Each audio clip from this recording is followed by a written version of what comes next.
You're becoming a veteran, man. Yeah, right? It's awesome. This time it's about the book. When I said I was going to be writing it, I wrote it, and God, a lot off my chest. I feel like a different man. It's called This Is Gonna Hurt, right? It hurt, but let me tell you, it was a little therapy that I was able to release to all my fans. That's pretty cool. For sure. So excited to, sort of get inside the book with Howard and... Yeah, there's a lot of things in the book that, I let go, and I look at it as a positive chapter in my life to turn to the next chapter.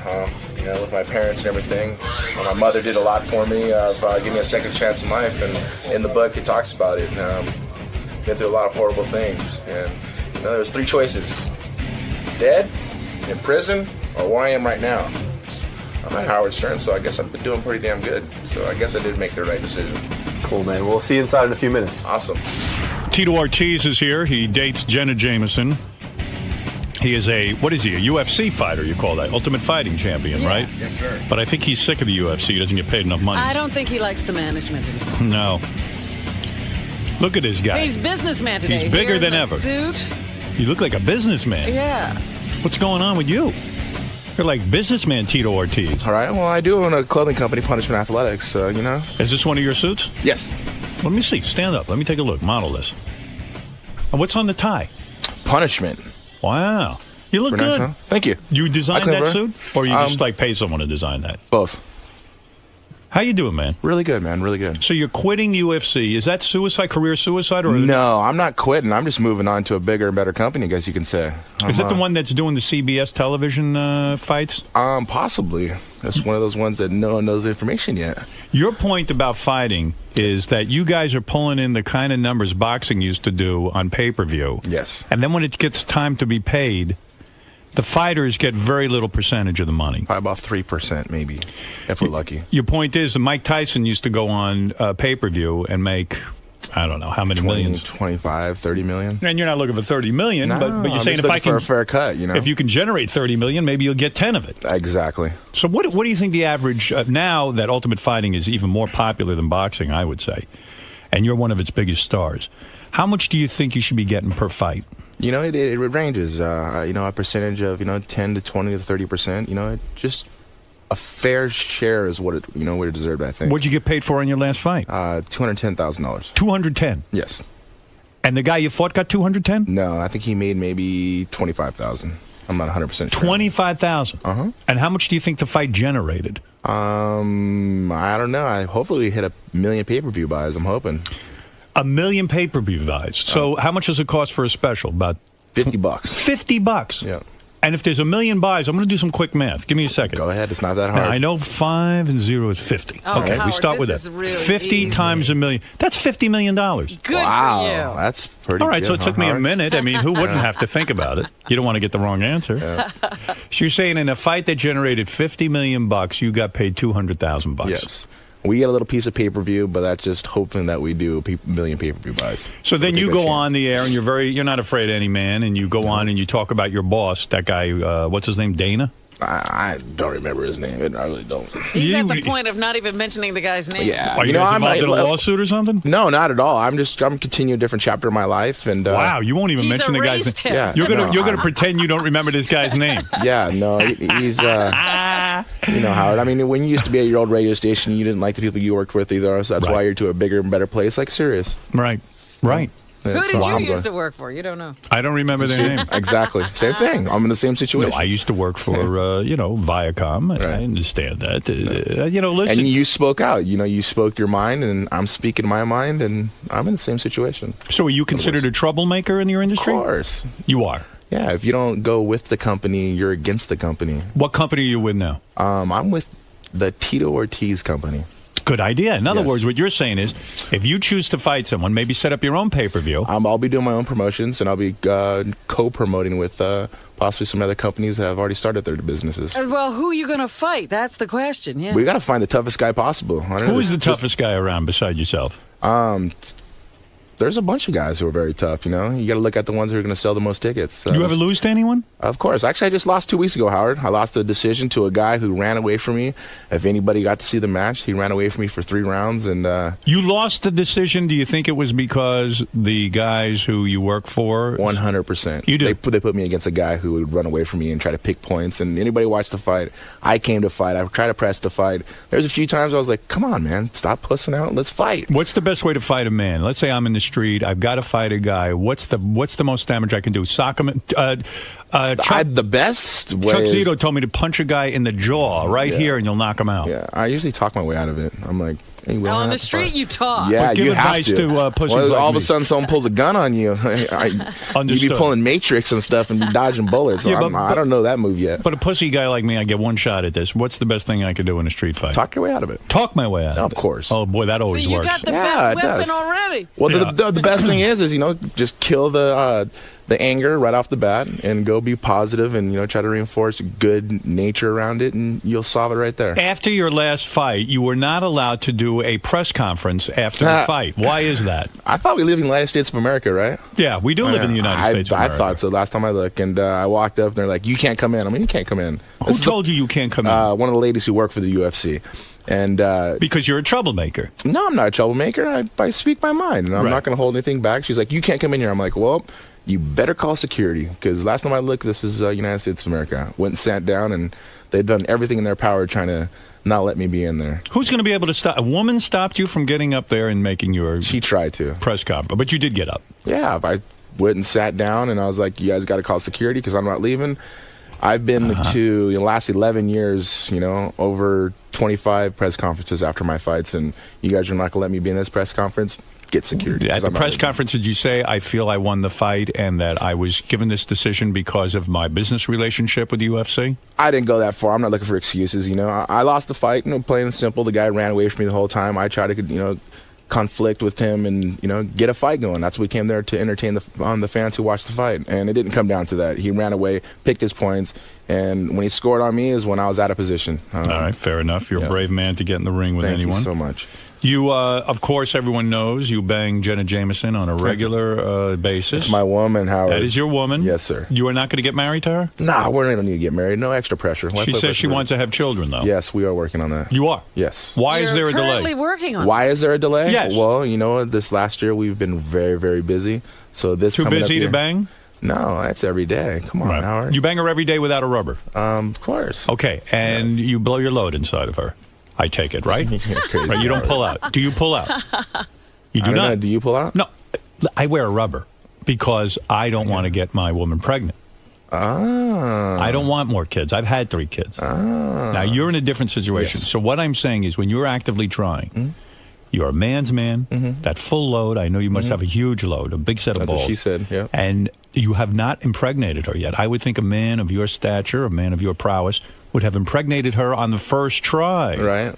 Much as I did when I had my children. Right. Now, we will. We're working, Is it your problem or Jenna's? I don't think it's either of our problem. It's just, there's a time for God to put us in the right position at the right time. So you blame God? I don't blame God. I blame God for anything. Are you doing the things like taking the temperature every day so you know? We haven't got to that point yet. Right now it's more of it's a fun loving, as you could say. I see. Right, you haven't taken her temperature yet. Yeah, believe me, that can be fun too. Yeah, right. If you can't conceive, will you adopt? I think the next step after that is going having someone else possibly having a kid for us. Surrogate. Yes, possibly. You never know. What about Robin? It's your surrogate. I'm not a surrogate. Robin, you actually look great. You lost a lot of weight. You look very, very good. I'm very proud of you. You made a statement recently that you and Jenna are now investigating Scientology. That was you always got to find interest to something, I mean, as a kid growing up, I looked at Mormons, Christianity, Lutherans. I did through all that. Why are you and Jenna Jameson investigating Scientology? You told me you'd come back here and tell me what you found in your investigation. I found it's a little bit of everything that people believe in. Yeah. So you're not a Scientologist? No. Are you thinking of becoming a Scientologist? Maybe. I don't know. Possibly. Wow. E-meters, a whole thing? No, not that much. That's a little too much intense to it. What do you mean? Yeah, it's a little too intense. I know. You know what? I believe in just being a good man, and treating people with respect and help others around you and I think God put us on this planet for that reason. Tito, you've written an explosive new book. Yes. It is I was called, working on it last time I was on here with you. It's called This Is Gonna Hurt. It's in stores now. I'll tell you about Tito's book signing. I know a lot of fans want to go out and say hi to Tito. Sure. Is Jen in town with you for the book signing? Yes, she is. Will she show up to the book signing? I think she will. And what will she wear to the book signing? Will she wear panties? Of course. She's a wild girl. Yeah, she's calmed down a whole bunch. She's a different woman. Oh, she's a totally different girl. Why, in God's name, do you address this in the book? Why did you wait a month to bang Jenna Jameson? Explain respect that. Value. Respect. It's respect value. It's a woman who enjoys sexuality. You can respect a woman and bang her on the first night. Yeah, but it's a big difference, man. He wanted to be different. Different. Yeah. Different. Yeah. That's what they say every day, I guess. I don't know. I never want to be different. No, with me, it's a big respect value, and I respect her a whole bunch. Did she think you were gay because you did not have sex with her? I hope not. Jeez. It probably made her crazy. I'd be the toughest gay guy in the world, that's for sure. Wow. Why, you don't think there are any gay men in the UFC? Of course there is. I think that one guy who I don't like might be gay. Oh, wait, he's married. My bad. There you go. So you're wrong. Okay. Yeah. All right. So you say in your book, too, you cheated on your first wife. Yes. You did. You admitted that. Yes. That's not an easy thing to admit. It was, when I wrote this book, the reason was I had a lot of skeletons in the closet, a lot of built up aggression towards my parents, and it was time for me to get my therapy out. Why the aggression to the parents?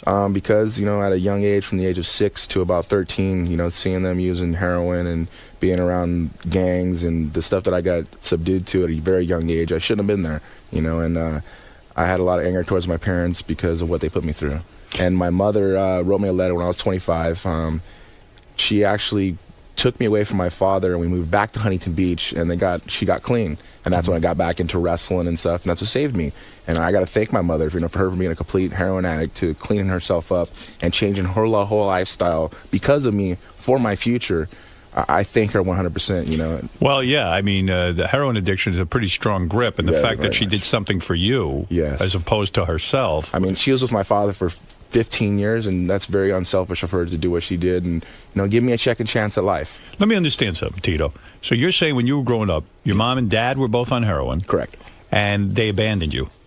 Pretty much, I would be there to be fed, have clothes on my back to get to school. I never brought people over my house because I was embarrassed, because we were living either in a trailer park or living in a motel, or, it was just... Would you go home and see your mom shooting up? And would she try to conceal it from you? Yeah, they try to conceal a little bit, but you smell the matches burning. I mean, to this point in my life, I can't stand sulfur at all. Right. Sulfur smell, it drives me freaking nuts. It's funny. You could have either gone either way. You could have become a heroin addict and join in on the action, or rebelled, and you were a strong-minded man enough to say, "I'm not going to take this and make this my lifestyle." Oh, for sure. I mean, there was a point in my life. There was 3 choices I had to make. Be dead or in jail. Right. Be in gangs and on drugs. Right. Or be where I am right now. Well, I'm sitting here in Howard Stern show, and I've came a long way in my life. I'm living the American dream. People say that you're destined to greatness when you are. Well, no, you take choices in your life to make those destinies happen. So your father, you don't have a relationship with? Actually, Howard, I spoke to him about 5 months ago, the first time in 6 years. Why do you think he got in touch with you? I got in touch with him. I see. You had told him, no way I'm being in touch with you. You wrecked my childhood. Yeah, it was just, I had a lot of hatred towards him, and it's time to really suck it up and face your anger and face your demons. And, I went and sat and talked to him for about a good 3 to 4 hours, and, Did you ever beat him up? He quit on us. He quit on us. Did you ever beat him up? Never. Never punched him in the face? Never. You wanted to? No, never did. Think that's why you were a great fighter? You were really punching your dad and your mom I was in the a great face? fighter because I have my older brothers, Marty and Jim and Mike, who used to beat my ass every single day. In a way, if they beat your ass and you fight back, you become a great fighter. I remember my brother Marty, I asking him, I'd be crying, "Why do you beat me up for?" He's like, "So you could be a tough kid and you take care of yourself when you get older." And I was like, "Gee, what a nice guy." Thanks a lot. Yeah, I think they're But now I look at him now. I'm one of the baddest guys in the earth. So I'm doing something right. Yeah, well, I suppose, but that's a painful childhood. Now, did your father's clean now and all that? My father is clean. When I spoke to him, he looked awesome. He looked really, really good. My mother's been clean for, almost 16 years now. And they're both doing great. Do you take care of your parents now? I don't take care of them. No, I don't. I take care of my ex-wife and my son 100%. Actually, I gave all my money to him. Now it's time to start all over again. No kidding. Yeah. When you say all your money, you mean half your money. No, I mean everything. You gave him everything you owned. Everything. It's my son. I want to make sure, and I have a great ex-wife. Her and Jenna are really, really good friends. We actually had our birthday party. Could never get them in bed together? No, I wouldn't want to do that. You would never want to be in bed with your ex-wife? See, people are so used to you're Jenna Jameson, the porn star. Right, you must. She brings home girls to you. But Tito, I know Jenna, and I got to tell you something. She does love women. Not anymore. She's a different woman now, Howard. She doesn't want to be. She's in a different chapter of her life. But wouldn't that excite you? No. If Jenna was the girl who brought home a girl once in a while? I'm selfish. I'm very jealous too, so I'm very selfish. Do you ever go to a strip club with her? We've been a few times. Okay. Does Jenna mess around in front of you with the other girls? No, not at all. You're kidding me. No, I don't buy that. Yes, I'm serious. You're telling me that. We live normal lives, man. We're normal people, Jenna, like I said, she went to a different chapter of her life now, and she's over the whole porn thing. She's retired. She's done, and she wants to start a family and, do the right thing now. And she's an awesome woman. Of course, Howard, you do know her. And I like Jenna very much. Yes. I just would insist that she bring a girl home once in a while. I'm not going to be in a relationship with Jenna if she's not bringing a girl home once in a while. You wanted to be in a relationship with the porn star Jenna Jameson. Yeah. Yes, I do. I think when I first met her, I thought the same thing too, but then Really? that was one of those things to have sex the first night, it would have been over. Do you think, though, she has to act like a super prude now because she was a porn star? In a way, she has to, go the opposite way to prove to you? Now all of a sudden, she's a Mormon. No, not at all. You got to understand. I mean, she still wears hot Jenna's outfits. a totally different. She's a hot outfit. She's a beautiful ass. Was she? Was she still walk around? Was she still walk around naked for you and let you look all the time? Of course. Was she masturbate in front of you? We have fun, dude. You do. We're very colder with everything with each other and only with each other. Oh. We I have don't know a how I fun feel time. about that. It's beautiful love, I mean, we've been together for 2 years now, and Howard said, you're going to last maybe a month or 3 at the most. I did. So she still does oral, though, right? She's not against that. Of course. Oh, thank God. Yeah, right? I don't imagine you marry Jenna Jameson and you're in a relationship, and then she says, "Listen, I don't get blowjobs anymore." You're like, "What the fuck is this?" Yeah, right? I'm out of this. Down that shop. I mean, for God's sakes. Well, this is exciting. You got a book. Yeah. The book's doing really good too. I'm really happy because it was like the opposite side of it. People are so used to seeing the fighter guy that gets in the Octagon and the mean Huntington Beach bad boy flipping people off and doing that. It's This kid is the real who grew you. up. It's the one who grew up. It's your life story. I've lived through a lot, Howard. At a young age. I'm 33 years old. I'm still going to compete and fighting for another 3 more years. But it's a new chapter in my life that's turning over. When you started dealing drugs as a kid, yes, was that because you saw that was the culture you were in? Your parents were exactly. Were your parents proud of you? In a way, heroin. They didn't know. Proud. No, I kept it hide. No one knew about it. Only the people who I dealt with and so forth. I mean, we sold marijuana, and that was, just one of those things was to pay rent. Right, I understand. To put food on the table and. I was a thug kid who didn't understand anything at all. I learned everything I learned on myself. How'd you get into Ultimate Fighting though? Like, how did you make that transition from a thug kid? I wrestled in high school. I wrestled in college. When I got into college, there's a guy. Got into college because of wrestling, right? Of course. Uh-huh. I went back to school. Yeah. I wanted to get educated, and my biggest thing was to be a high school teacher, a wrestling coach. Right. And I wanted to help out with kids. I thought kids were. There's teachers who helped me when I was in high school, so I was like, well, here's my chance to kind of give back. Right. And I started fighting with actually Tank Abbott. I was his training partner, and they made a new weight class in UFC. That was the very beginning, and it was 199 pounds. I wrestled. Probably got paid nothing in the beginning. And I fought for free. Right, but I'm saying it was brutal, even more brutal, Actually, right? I didn't really get hit until like the 3rd or 4th year in my competition because I was so dominant. You got a nice set of teeth. Are those real? Of course. They are? Yes. You've never had a tooth knocked out? No. Unbelievable. I'm bobbing and weaving. I'm like, you got to move out of the way a lot of positions. Will you know, like Rosie O'Donnell was saying, in show business, you got to know when to get out. In Ultimate Fighting, you got to know when to get out. Oh, of Will course. you know? Oh, 100%. When I start slurring my words and that's until that time, I guess you're too late. But I don't get hit that much, so I mean, there's a big factor that happens there also. I still have about 3 more years left of competition left in me. I mean, I am 33 years old. When I'm 36, I'm gonna be done. Time to get out. Yeah, I'm just signed with William Morris at the beginning of the year, so the theatrical side of it is another chance of me doing that. Yeah. That and promotions also. All right. Helping other fighters come up and making the next Tito Ortiz. You've had bar fights?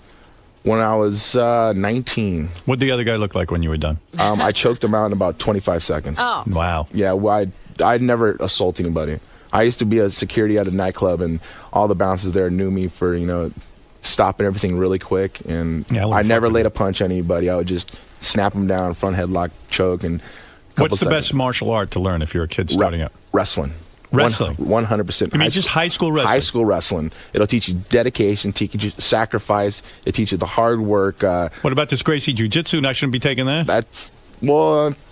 It's a big difference. For a kid who's just coming up, I think wrestling really teaches the whole realm of a sport, Right. Teaches individualism because they're doing it by themselves. When you were wrestling, did a guy's penis ever slip out of his jockstrap while you were wrestling him? Never. Thank God. Yeah, Right. no, thank God, right? Tito that will be. happened to you, obviously. I know. That Howard. happened to me, and it landed in my mouth. That's what she Tito, said. it was terrible. When's the last time you begged Jana? Jana? Jana. I don't know, Howard. You Jana. got to use your imagination on that one. She's a wonderful girl. You always try to pull the best out of me, and I almost give in a little bit just because you're Howard Stern. Will Jen ever put a finger up your ass? I don't know. Do you like that? You want to know something? It's not my thing. I tend to clench up. Really? I'll be honest with you. I did too. You do. You don't like it. No. It's not your thing. You're not that crazy, are you? No, I'm pretty crazy, but not that crazy. You're pretty conservative sexually. No. No. No. What the hell are you doing? Yeah, right? I got that great montage Kama Sutra. Look at you. Tito, I wish you luck with the book. It's Thank a you so very much, honest Howard. book, and Yes. I appreciate you writing it. This is going to hurt. It's in stores now. Pick it up. Do guys ever come up to you at book signings and want to punch you out? Like, go, hey, come on, man, let's go right now. Let's go. Let's go. See, Howard, there once the anger comes about, you bash it down with complete kindness. But there's some maniacs out there who just want to go right at it. When they stand next to me, I mean, you're a big man too, Howard, and they kind of get a little intimidated. They're like, all right, Tito is a big guy. Right. Are you big in the pants? You would almost have to be with Jenna because I Jenna's got big seen it all. hands. You got big hands. I got big feet. You know what that means? Big gloves and big shoes, right? It'd be great if Jenna was afraid of your penis. Then you know Right? you're a real man. I don't know. Oh my God, it doesn't fit. Jeez. Now, what good would it doesn't fit do? Wait, I there's know, somebody right? who wants to challenge I know you. Howard has that problem, I know. Oh, no. Never had that problem. There's a fighter on the phone who wants to challenge you. And I think this would be an great. excellent. Telephone tough guy. All right, let's talk. Go ahead. Hey, Tito, how are you? Really good, my man. All right, now, I want to challenge you in a fight, and whoever wins will fuck Jenna Jameson. Oh, my goodness. well, Oh, great. you mean Jenna would be the I got a prize. bigger dick than you. You're a pussy. I know I can fight you in the cage. All right, high pitch. Gay Ramon, you're on the air. Go ahead. Yes. Hello? Yes.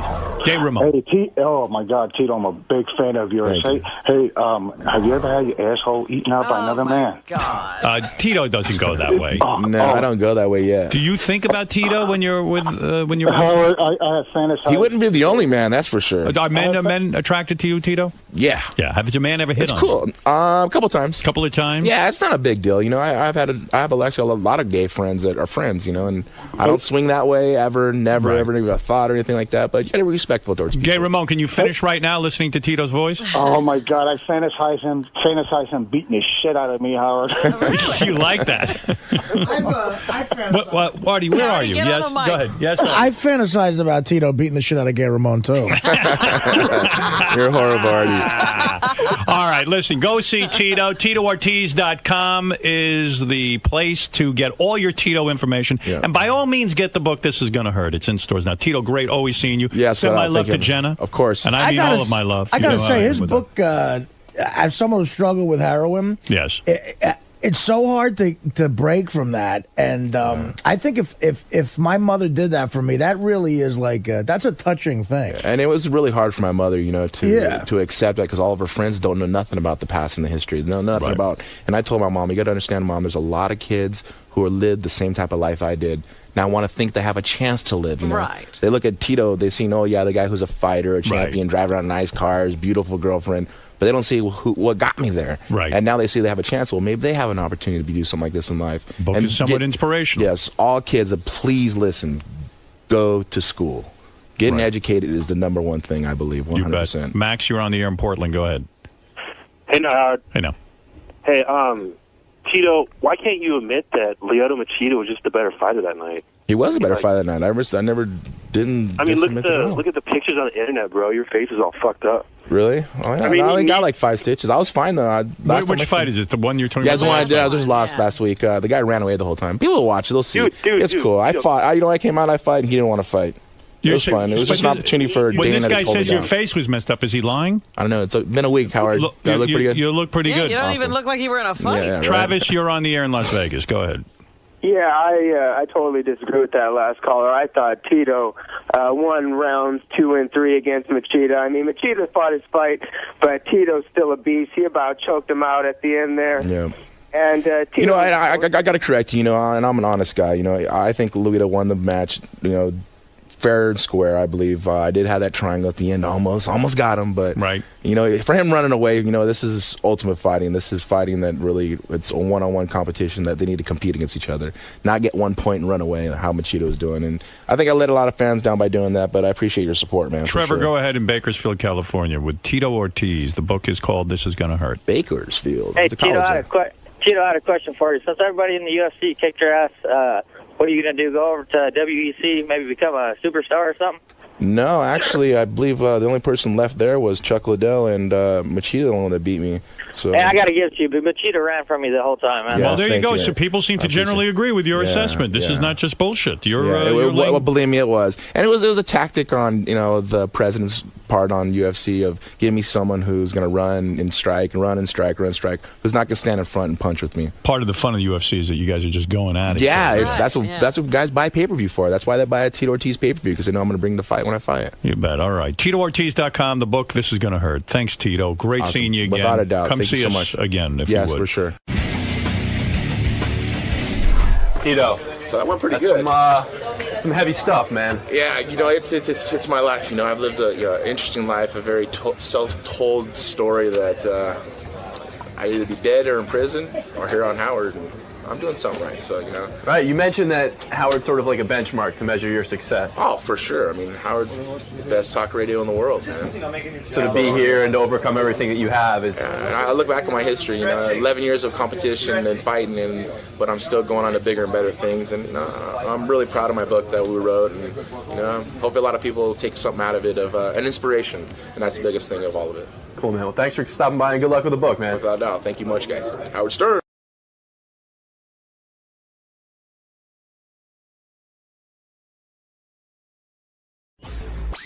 Good morning. How are you? Good. How you doing, man? I feel good.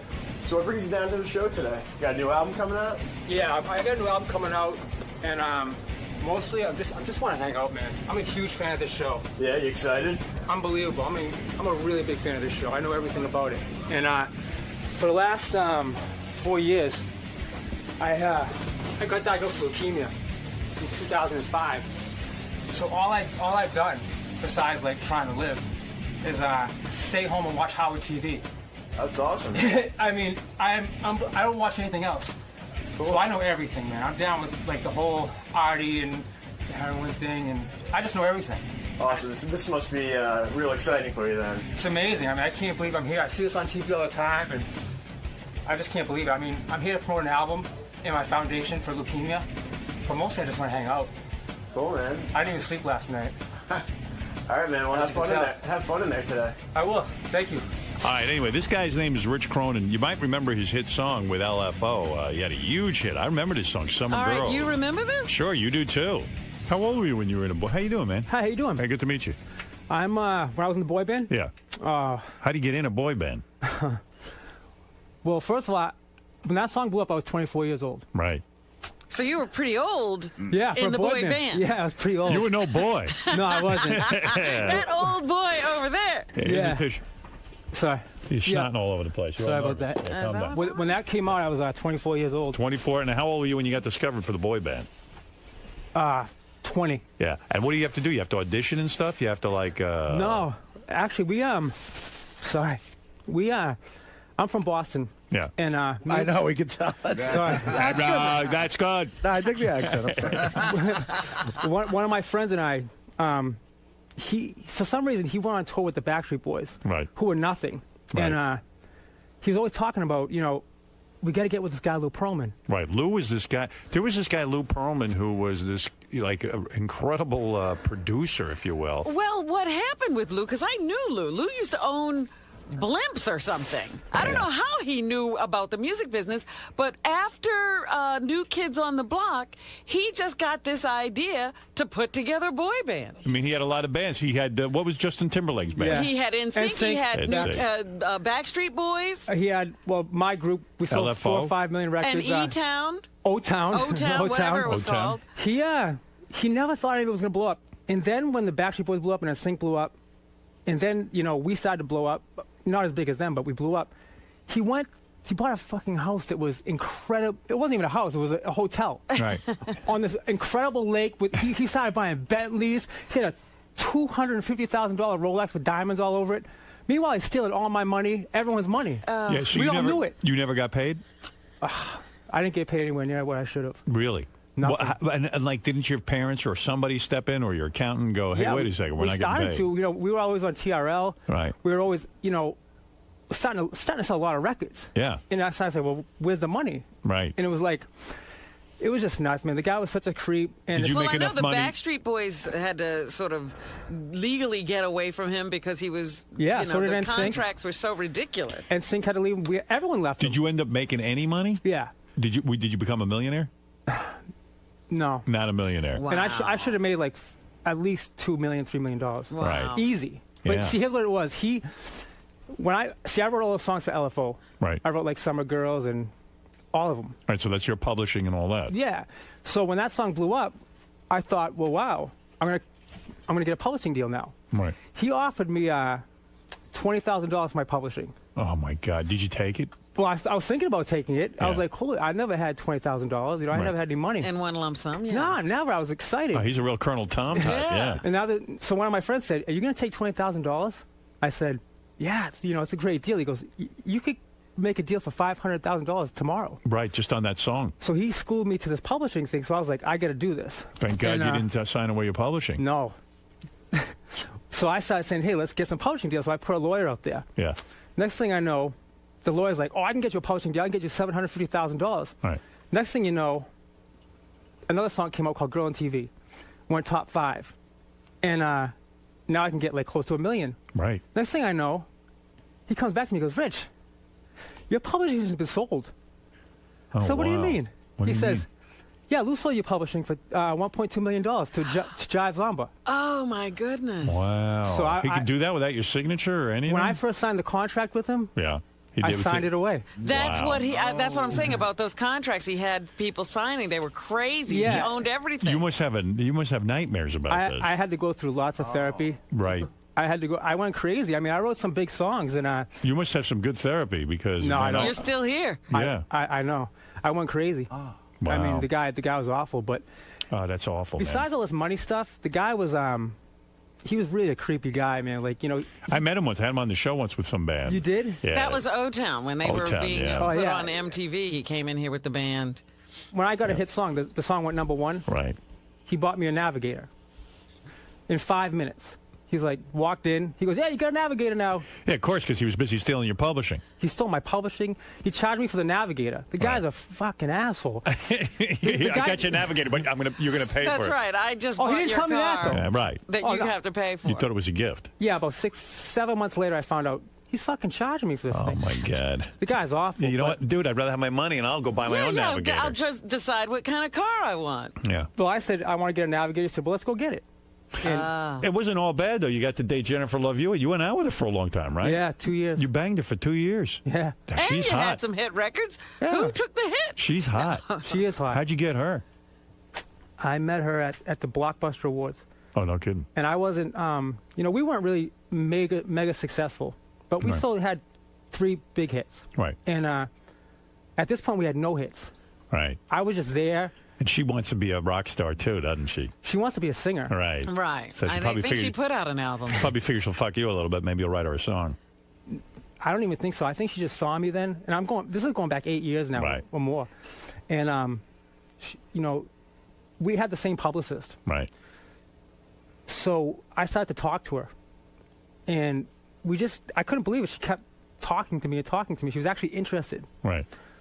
And she later on that night, after the Blockbuster Awards, she gave me her number. Wow. I was I was floored. I was like, well, because she's rich and she's hot. But besides that, I actually was a big fan of hers. Right. I worked at Blockbuster 2 years before. I have two things I like about her. Yeah, I mean, I worked at Blockbuster 2 years before that, like putting the movies on the shelf. Right. And every time I saw a picture, I say, oh, she's Super really hot. Yeah. And now I'm at the Blockbuster Awards. And she's putting the movies on you. The girl on the video cover just gave you her number. So did you call her right away, or did you play the game and wait a while? No, I mean, I was so anxious about calling her. I couldn't. And then I actually got a notebook and I wrote down all these subjects.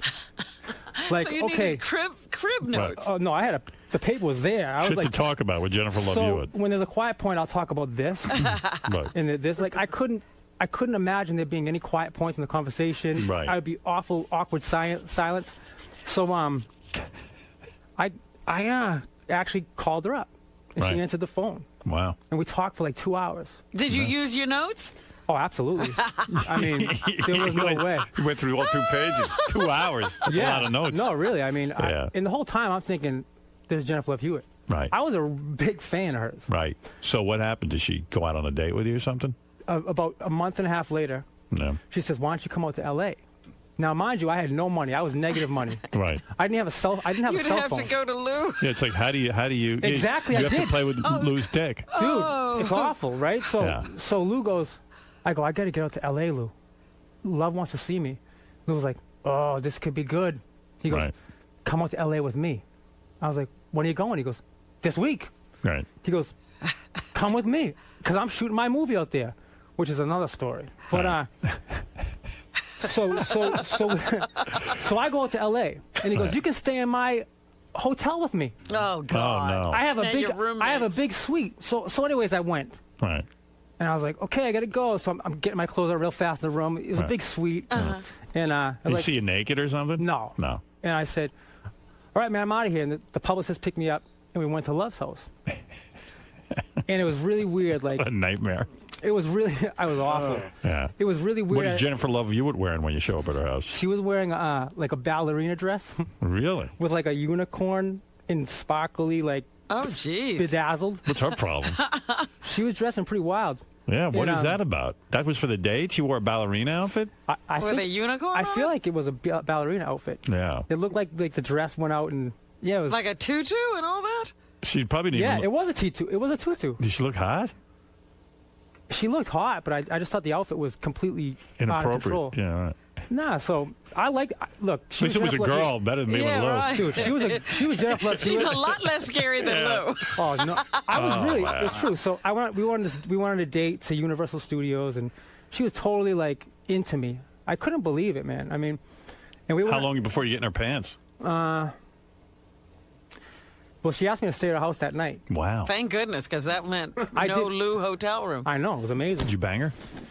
Not that night. I didn't even go to her house. Why? I was trying to play it cool.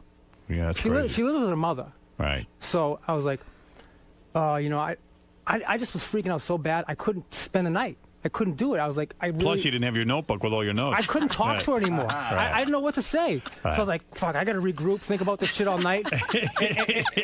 So I said to my publicist, I was like, hey, can I stay at your house tonight? Right. He goes, yeah. What, you don't want to stay with Lou? I was like, no, I don't want to stay with fucking Lou. Lou. He's like, all right. So Love says, well, if you can't stay at my house tonight, I want to pick you up in the morning. I was like, yeah, what time? She goes, I'll be there at 7 in the morning. Oh, Beautiful. my goodness. She's into it. So I was like, holy shit. She goes, because I have an audition, and I have to get my hair done. So I'm like, So you're just going to hang out with so her I'll while she runs? fucking go. Yeah. Right. What else you got to do? Nah, so that's why I was out there for her. But that's not a lot of time to study your notes to figure out what they're Well, talking you write about. while she's having her hair done. So Right. no, I had to sit with her. Oh. And I was like, Man. I was thinking about all this shit, dude. We didn't have any hit records. Right. I was nothing. Right. And she's like spending all this time with me and wanting to hang out with me. I was like, what the hell? I don't understand it, but I love it. Right. So so she gets there at 7 in the morning. She hands me a Mentos, like those colored fruity Mentos. Yeah. Yeah. She goes, these are for you. I was like, thank you. And she's like, well, let's go to get my hair done. I was like, all right. And we're in her little Mercedes, like the smallest Mercedes available on the market. And I'm in there like, oh, this is great. You know, 'cause I'm 6'3". And I'm like, this is great. This is awesome. Yeah. And I'm sitting there trying to think of shit to say. All right. And I was having a hard time. She did all the talking, though. You shouldn't shut up. My head was spinning, but I was thinking about her, and she was like, hey, will you? She goes, I'm going to get out of the car here. We're at the hair place. She goes, I'm going to get out of the car here and go in. Will you park my car? Wow. I'm like, oh, jeez, I don't know. I'm going to crash this thing. I don't know my way around here. This thing's fucking miniature car. Right. And I'm like, yeah. Where the fuck are you going to park it? I'm going to park it? I'm an awful driver. I'm a fucking awful driver. I don't know where you are. I didn't know where I was. I had no idea where I was. And the blocks are fucking huge. I'm like, yeah, I'll do it. She got in there. I was like, holy fucking shit. So I'm driving around like the block. I'm like, oh, what the fuck? I finally parked the thing. Sweating bullets. Right. I walk in the room. I'm like, yeah, your car's out there. It's fine. She was like, cool. So then I sit down on the seat, and everyone, this is Rich. I'm like, hi. She's like, all the hairdressers are, hi. She's like, so Rich is from Boston, and he's a boy band and all this stuff. I'm like, yeah. We were there for like 3 hours. And she was looking at like magazines and going, oh, Tom Cruise looks amazing and all this stuff. I mean, it was bullshit. Yeah. Hey, what did you expect her to talk about? I don't care what she talked about. I was just like, fucking Jennifer Love Hewitt. So that's weird when you realize with most broads like that, you're making notes on what to talk about, and you realize they're just morons. They're just gonna keep talking. Yeah, she's not gonna shut the fuck up. I'm just gonna say yeah. So then after that, we went to a coffee shop, and then she went to an audition, and it was just. That must have been some audition. Probably sucked. No, it was for what was it? Archie. The Archie movie that never came out. Archie and Veronica? She's going to play Veronica. She was supposed to play Veronica. She didn't even get it. No. Yeah. So I wrote a song called West Side Story. I said Veronica. It was about a girl named Veronica. And I was so lame. Yeah. I was so lame. I wrote all these songs about her, like encrypted, like to her. Right. I was fucking lame, dude. Oh, stop. What was it like banging her? Like when you were banging her, you're like, oh man, I can't believe I'm banging Jennifer Love Hewitt. When that happened. And you must have come in 2 seconds, huh? Well, she made me wear 2 condoms. 2? Yeah. How do you get 2 on? One for her, one for her mother. No, Wait a second. You're telling me, because you know what? I heard that's dangerous. They're more likely to break that when you way, wear yeah. two. I heard that too. Yeah. I heard It's that. hard to do that. I didn't hear it then. Yeah, by the way, this is, in case you don't just tuned in, this is Rich Cronin. He's got a new album out. I'll tell you about that, $1 Billion Sound. Available at richcronin.net. He ought to just put these stories on. Yeah. I wrote a book. Really? You got Good. a book too, right? Well, I don't have it. Yeah, I wrote a book. Yeah. Can you get it anywhere? Or? I'm going to try. Yeah, No, you'll you get haven't it. got a You'll get it. publisher yet? Yeah. I You haven't got, even tried. You got some good fucking stories, This is dude. amazing. I have so many stories. And you but had leukemia too, right? You just got over that. I had awful leukemia. I got this, it was called AML. And I just went to the doctor one day. I was losing weight, and my father was really nervous. I was home. I was living in Orlando at the time, and I went to visit them. And he said, the minute I walked in, he said, "You look like shit." Right. I was like, "Thanks." He says, "You got to go to the doctor." So about, in 2 days, I went to the doctor. The doctor says, "Wow, you don't look good. I think you have mono." I said, "Oh, mono, whatever." He goes, "Let's take a blood test."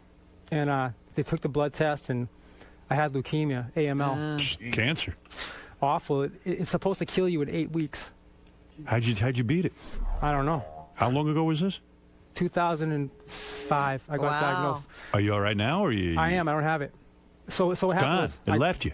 I got the leukemia, and it was like, this is the worst one you can get. It's very rare that a young guy gets it. So usually older men will get it. Why do you think you got it? I don't know. You don't know? I have good luck. I don't know. It's just awful. But I got it, and I went through all this chemotherapy. And man, and a year later it came back. Oh. Wow. So the doctor said, "Look, the only choice you have is a bone marrow transplant." And my brother and sister didn't match me, nor my family matched. So they said, "Well, we're going to try to look for one for you. But meanwhile, we have to get you back into remission if we can." So I got a bone marrow transplant. Eventually, I got back in remission, and I went through all this radiation. And damn. That must be painful shit. Yeah, man. And then in June, I had a stroke. Good Lord. from the treatment they were giving me for the leukemia, they were giving me this stuff called IVHG at the hospital, and they put the thing in my arm. And I was there. It takes 5 hours, and I'm sitting there. I went to sleep, and the doctor woke me up. He says, "Rich, sit up," because I was in the bed, and I said, "All right." And I couldn't sit up, and everything. I felt really weird. Everything seemed like it wasn't real. He goes, "Come on, sit up." You realize I wasn't kidding. Yeah. My face started to droop, and he goes, "Oh my God, he's having a stroke." Jeez. It's So a good thing they woke you up. They baby. caused it. Yeah. I think. I mean, it happened right there, and they told me, like, look, this is from IVHG. Yeah. What is IVHG? I have no idea. It's something to help your immune system out. Man. So you think you beat it or what? What's going on now? I hope I beat it, man. You got the bone marrow. I got someone else's bone marrow. If I had a kid, which I couldn't because I had so much radiation, and if I did, it wouldn't even be mine. It would be like this other guy's thing. Right. Yeah. There's more of this other guy in you than you. Oh, 100%. I'm not even there anymore. So when you were fucking Jennifer Love Hewitt, get back to that because I broke it up a little bit. So Jennifer Love Hewitt, when I first had sex with her, she goes, "Wear 2 condoms." Yeah, Did you think that was weird? How'd she look naked? She looks great, man. Yeah. I couldn't believe what was happening, you know. Right. But I don't have anything bad to say about her, you know. She's a great. Good in bed? I thought so. Fully shaved vagina? Yeah. No kidding. Yeah. No, that turns me on. But I have nothing bad to say about her. I mean, obviously I had sex with her. I was with her for 2 years. Yeah, but she was cheating on you like crazy, though, right? Yeah. That's a What? bummer. Yeah. Jennifer Love Hewitt? Jennifer Love Hewitt gave him a ring, like a promise ring. She's like a dude. He's more like the chick, and she's like the dude. She's giving the rings and then going around. And he finds out she gives a ring to all the fucking guys, and she's fucking a bunch of guys, right? Yeah. How many guys was she doing behind your back? Did you find out? Yeah. Well, no, I don't know. She gave me a ring, and we went to Cartier in Beverly Hills, and she's like, "Oh, I'm going to give you something very special."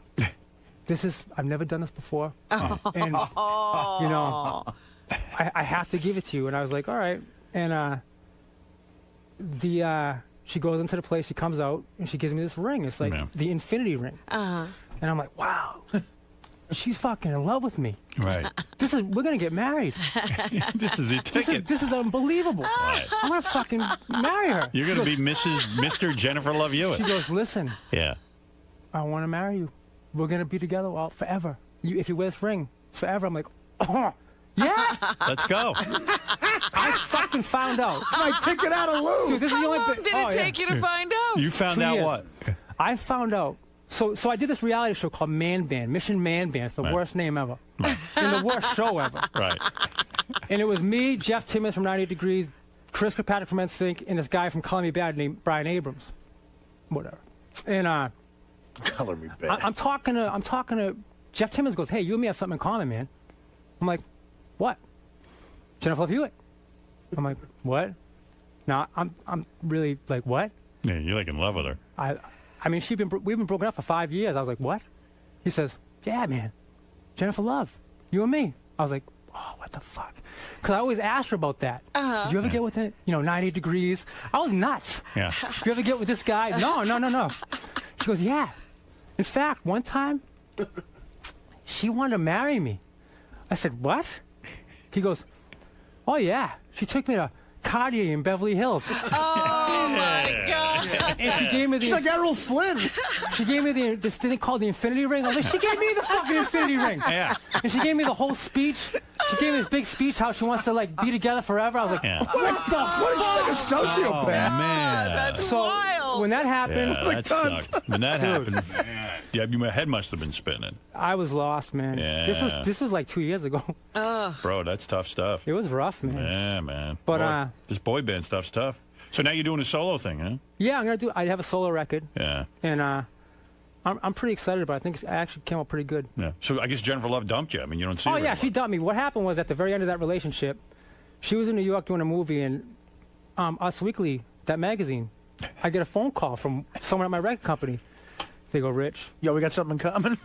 No. He goes, Rich, get Us Weekly. Just came out. Yeah. I was like, why? What's up? He goes, just get it. I was like, no, seriously. He goes, just get it. Bye. Hangs up. So I lived in the Prudential building in Boston. So right downstairs in my building, there was a supermarket. So I was like, all right. So I go down. I'm like, maybe there's something cool like Rich Cronin. This, I don't know. Must be about me. No. It was a fucking thing about Jennifer Love Hewitt in New York City.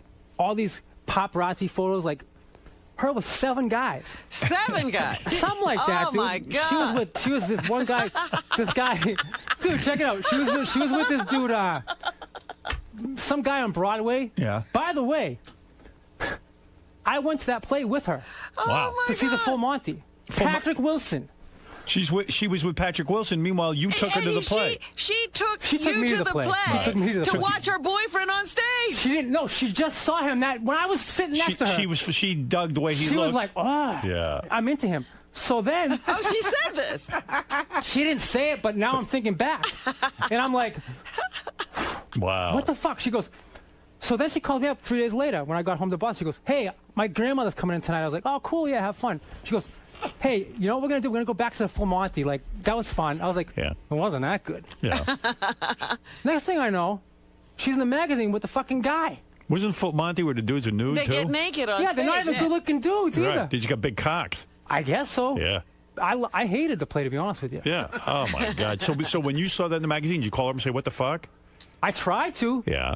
Well, it wasn't just that. She was with this other guy, and this guy, and that guy, and rumors about her and Alec Baldwin. Right.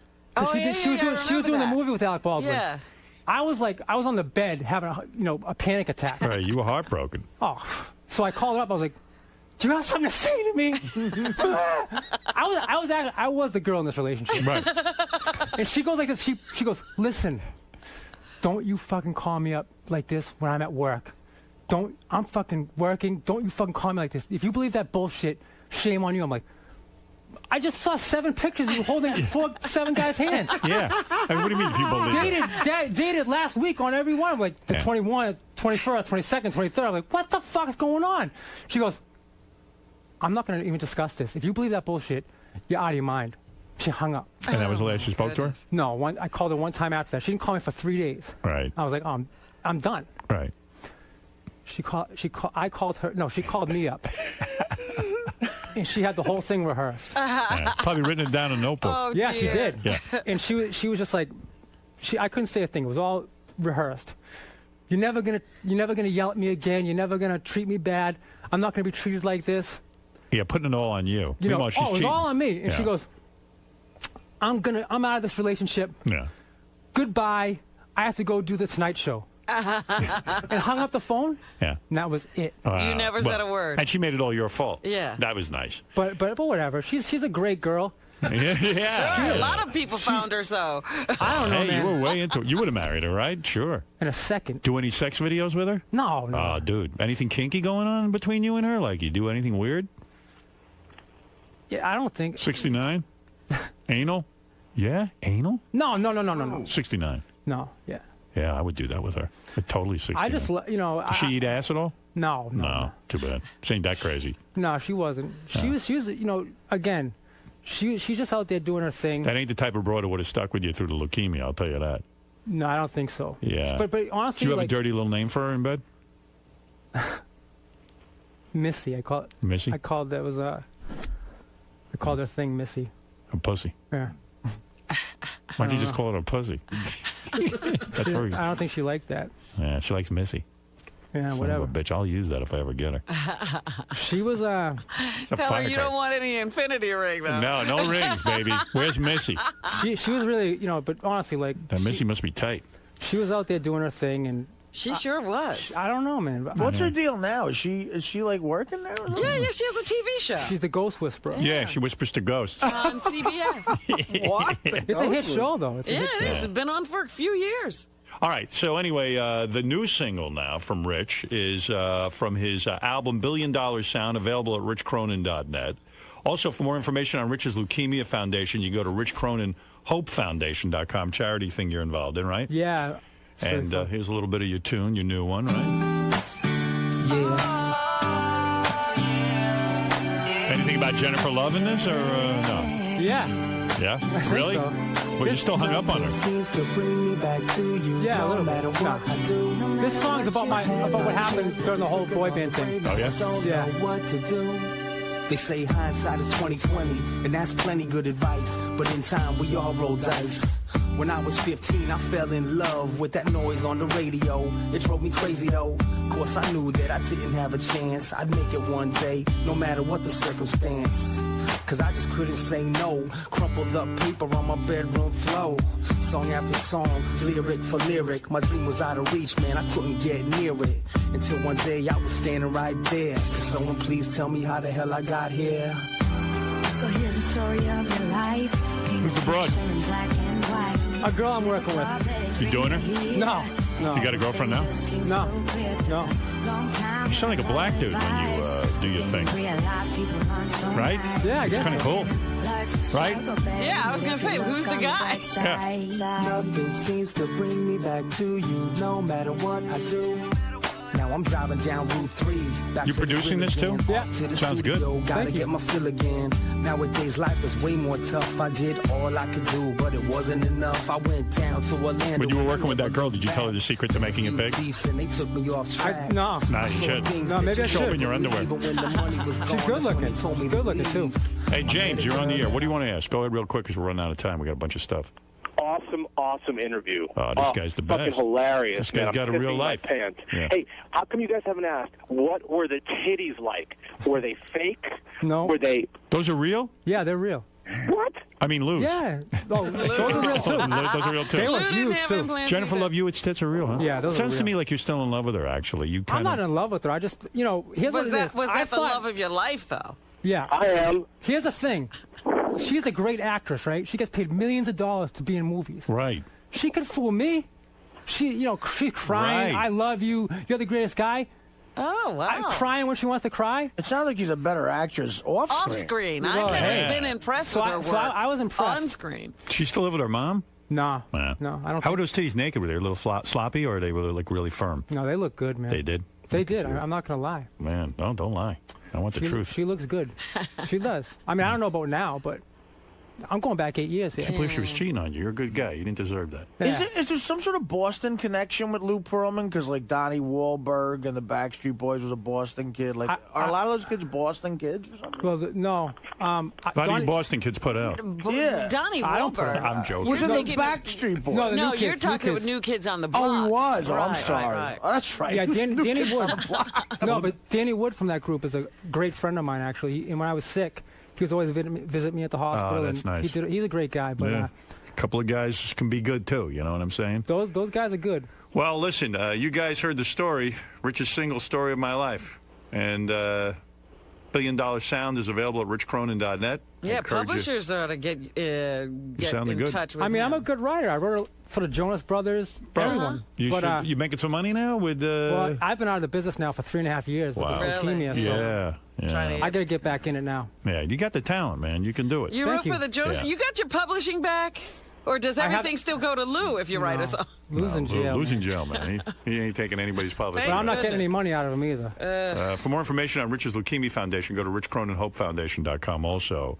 And you write the music and the lyrics and the whole thing. I do it all, yeah. You're Yeah, you good. can write. Talented guy. You wrote a couple of hits, man. Yeah. That's a Yeah. valuable thing, you know. Yeah, it'd be nice to have the publishing, though. And I would say if they could also go to my MySpace as well. Okay, and Mark, go ahead. You have the last question for Rich Cronin. Hey now. Hey. Hey, this guy is the best fucking representative for Boston I've ever heard. Radio fucking gold. Yeah, he's a good dude. Hey, I like him. I wanted to ask Rich, is there any way to hang out, maybe get some pussy shrapnel?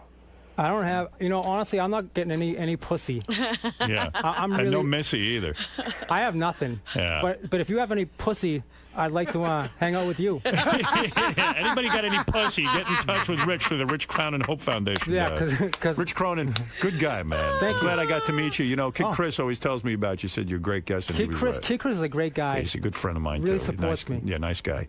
Great. And you're a good guy, and Thank you. we support you now, too. Awesome. Rich Cronin's album, $1 Billion Sound, available at richcronin.net. We'll be back right after these words. Thank you. Rich. Hey. How'd it go, man? I think I'm going to be in a lot of trouble now. Why's that? I don't know. They kept questioning me, and whenever in radio interviews, I feel really comfortable. I don't realize that there's millions and millions of people listening to me. So I went into the Jennifer Love Hewitt thing a little too much. You think so? Yeah. Think she'll be pissed? Yeah, I do. Told the truth though, right? Yeah, I could have went on. You know, there's so much to tell.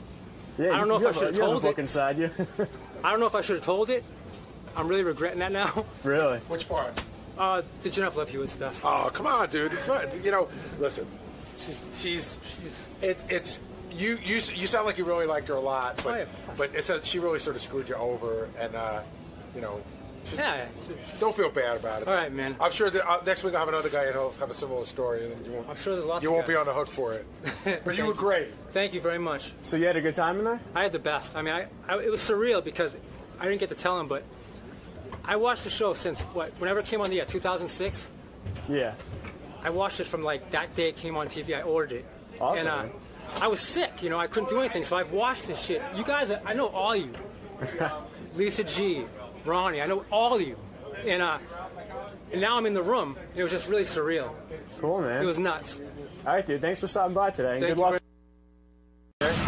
Senator, good morning. How are you? Good. How are you doing today? Better when I'm looking to the camera. So, you excited to be back on the show today? Try to come back on the show? Yeah. What are you going to be talking about with Howard? Just politics? I said think about 20 minutes. What's that? What are we going to talk about? About 20 minutes. About 20 minutes? Maybe 30. I'll let Howard ask. I'll let him ask the questions, since I know he likes to run his show. What do you think he's going to want to talk about with you? Oh, he'll want to talk about Obama. He'll want to talk about my primary race. He'll want to talk about what trouble I got in voting for the stimulus. He'll want to talk about card check and changing the baseline on union representation. He'll want to talk about sex. He'll want to talk about girls. He'll want to talk about anything that comes into his mind, which is a broad horizon. And you're ready for it all, right? Yes, sir. All right, we'll see you in there. I've been on the show before. I know what to expect. Senator Arlen Specter is here, a United States Senator. How often do we see one of those around here? Because we have questions, too. Just because we're idiots doesn't mean we can't ask political questions. We know what we want to ask. Just because we're a little dopey doesn't mean we don't have something to say. Hey, look, we are the electorate. It's not smart people. We represent the majority of people in the United right. States. We represent the... There's my senator. There you go. Looking good. How are you, Senator? An honor to have you here once again. Let me clean my hands. I was just eating. Great pleasure. Hi. Don't pleasure. shake the senator's Senator, hands with dirty how are you? hands. Senator, when you are a senator, do you have to always wear the American flag pin? A lot of guys, I feel pressured into it. You have to wear it. It's almost like a prerequisite. When did that start? Because it Howard, wasn't always. The answer is no. Right. But I've been wearing it since 9/11. Excellent. We're at war, and I think it's a good thing to wear. I have the option of wearing my Senate button or the American flag. Wear and, the flag. I prize the American flag more highly than my Senate button. You can tell that from my voting record. We have a million questions for you because we were talking. We don't know much about politics. We're not.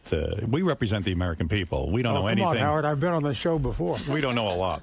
But how is your health and how are you feeling, first of all? I'm delighted to say my health is excellent. Yes. I've had a couple of bouts with chemotherapy. Again, since I last saw you. Well, yeah. I had a recurrence of Hodgkin's last year and got through chemotherapy. Was it hell? Yes. And yet you went to work every day. That's right. It was easier to go to work every day than to sit home and feel sorry for myself. Let me ask you. The hard part, Howard, yes, was when I got bald and I was on TV a lot with the confirmation hearing of Chief Justice Roberts and Justice Alito, and I started to get more fan mail or more mail about my hairstyling and public policy. People wrote me and said I should shave my head and become a sex symbol, but I didn't do that for two reasons, Howard. One, my wife was opposed, and with a reason like that, I didn't need another, but Secondly, I wasn't qualified. Isn't it frustrating, though, sometimes, we're joking around, but isn't it frustrating that sometimes people are more caught up in whether or not what your hairstyle is as opposed to anything you might believe politically? Well, frustrating in a sense, but your health brings up a lot of sympathy. It's a very personal thing because so many people have health problems, and so many people have Hodgkin's or one malady or another. But how do you keep your mind on work? We'd be consumed with whatever we felt, and how bad life was and why did this happen to me and, sitting around whining and feeling sorry for ourselves. Yeah, we're a bunch of women. We really do. We complain. Well, the answer to that is when you go into the Senate and you're chairman of the Judiciary Committee, and Senator Biden, who, by the way, is a very, very good friend of mine, now Vice President Biden, has 30 minutes to question Roberts, and he spends 26 minutes before he lets Roberts say anything, and then Roberts starts to talk and he interrupts him, and I have to let the witness answer.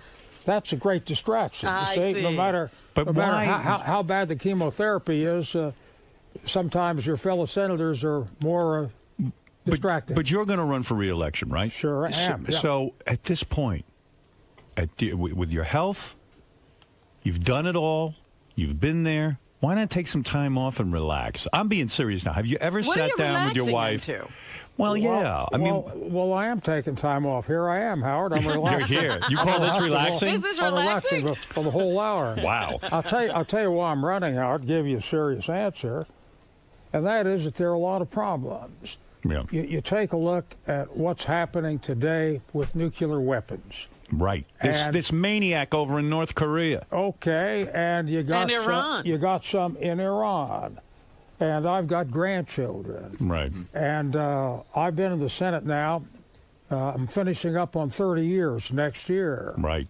And I've met with the real menaces of the world. Went to see Muammar Gaddafi a couple of years ago. Yes. Went to visit Hugo Chavez not too long ago. Went to Fidel Castro. Met Saddam Hussein, Hafez al-Assad. Now me. Wow. Your list is really amazing. The point is that experience, I think, is helpful. Right. And you've got seniority. You've done some things. You've seen some people. Well, you know what? You have to sit and think. Yeah. All right, you've been there for 30 years. Do you think the country's gotten better or worse over the time you've been there? I think that it's still on the upward climb. You do. You're optimistic. Notwithstanding all the problems, I'm very bullish on the future of America. Now, you voted, and I admire you for this. You were one of the few Republicans that crossed over and voted for the president. You stuck with him. You see that he's an intelligent guy. And you don't always vote. If you see something reasonable, you will not always vote along party lines. I admire this. You're not stuck in your ways. Howard, I didn't vote for the president. I voted for America. Right. I voted for America because I believe that the economic situation is so perilous that we could have a 1929 depression. That's right. But are there people you must see in your own party who would like to see the country get worse just because it would politically serve their purposes? That crackpot Rush Limbaugh. Creep. Right? I never attack prominent radio personalities like Come Howard on, Stern. let's go. Like Howard Stern or anybody else, or people who buy. You okay with Limbaugh? You like him? Do I like Rush Limbaugh? Limbaugh, yeah. Yeah, I like him. You do? Yeah. You met with him? Yes, I have. Is he a crackpot? You've met with another nemesis. No, he's not a. He's an enemy of the country. No, he's not. He's expressing his opinion. He wants the president to do poorly. Wait a second. Howard, I once heard someone who criticized you. Well, you don't see him around anymore, do you? Don't ask where he went. Senator, wait a second. In all seriousness, he wants the president to do poorly? Listen, I never voted for Bush, but I always wanted to see him do well. I'm an American. I want my president to be successful. Who says I don't want my president to do well? That's anti-America. I haven't heard Rush Limbaugh say that, but there's a lot of talk which is provocative. Yes. There's a lot of comment. You fellas, and I know this doesn't apply to you, Howard. Of course not. Probably doesn't apply to Rush. Right. But some of these talk show guys want to attract an audience. Oh. I don't want to do that. Is that what they're up to? The more provocative, the more That's audience, true. the more But the more you want- ratings, But the do more you money. see But it we where are it Americans. wouldn't be good, like in the Senate, where people are saying, you know what, let's try to, make this guy stumble. Let's try to keep a logjam going. Let's keep the country in a quagmire, stalemate, so that in another 4 years we'll get elected. Well, I think in the heart of hearts, most Americans, not all, would like to see the country succeed and would like to see President Obama succeed. That's why I like that you voted, and you said you made up your opinion. You didn't get swayed by everyone in your party. You're a free thinker, and that's what we need. I like it. I'm applauding you. That's all I'm saying. Well, it's brought me a primary campaign. Mr. Toomey was going to run for governor. Now he's going to run for the Senate. So the guy running against you? Yeah. Yeah. Well, listen, some people got mad at you because you didn't vote lock and step with the Republican Party. Well, and what is going on with the Republican Party? Is Rush the leader of the party, or is it that other guy? And why are you not the leader of the party? I don't think you can really identify with precision a leader. If you had to pick somebody, I think you'd pick Senator McCain. He was a presidential candidate last time, and until we have another one, I think that John's the titular head of the party. Yeah, I like him. And the question is, now that Bush is out of office, should he be tried for war crimes? Do you think that President Bush knew that there were no weapons of mass destruction? I happen to believe he knew that there were no weapons. I think it was pushed on the Senate. It was pushed on the Congress, on the American people. We were lied to. What was going on there? Do you feel, as a senator, you were given erroneous information? Definitely. Right. Listen, Colin Powell, Secretary of State Powell, yes, whom we all had a lot of confidence in, went out and pushed the CIA reputedly very, very hard, and came back and appeared in the United Nations Forum and said there are weapons of mass destruction. And that went a long way with all of us. Yeah. Well, because sure we trusted did. him. He was a person whom we thought would have sufficient intelligence and perseverance and know-how to get the facts. So do you feel you were intentionally given erroneous information? No, not intentionally, but definitely given erroneous information. So there's no fault. We are in this mess, and it's nobody's fault? You could blame the analysts who were wrong. Listen, had we known Saddam did not have weapons of mass destruction, we wouldn't have gone into Iraq. You bet. We wouldn't have done that. What was the point? We were doing well in Afghanistan. That was the mission. Well, and I don't think the guys in the CIA were malicious and gave us deliberately wrong information. You don't think Bush and Cheney knew that this was a bit of a hoax? That they had to push us? And I think Bush always had it in for Saddam Hussein since the old man, got and mixed it up with him. I really believe that. I do not believe that our leaders, the president, the vice president, deliberately and maliciously led us down the wrong path. So we're not going to have a cool trial or anything like that? Nobody's going to jail. No one's going to jail. Well, we can't waterboard Cheney? You can't try somebody for being wrong. Are you into waterboarding at all? Do you like that? I like it. I think I like it. I would like to waterboard Cheney. Yeah. I'm opposed to waterboarding. I voted against it. Yeah. I worked hard and still am on the issue of expansion of executive authority. Right. And I don't sanction torture at all. Do you think the Bush presidency was a good presidency overall, or do you think that he will go down in history as a bad president? I think it is too soon to tell. Remember that when Truman left the White House, he was considered a colossal failure. Now he's considered one of the best greats. presidents. When Gerald Ford pardoned Richard Nixon, it cost him the election. And I think he was one of the best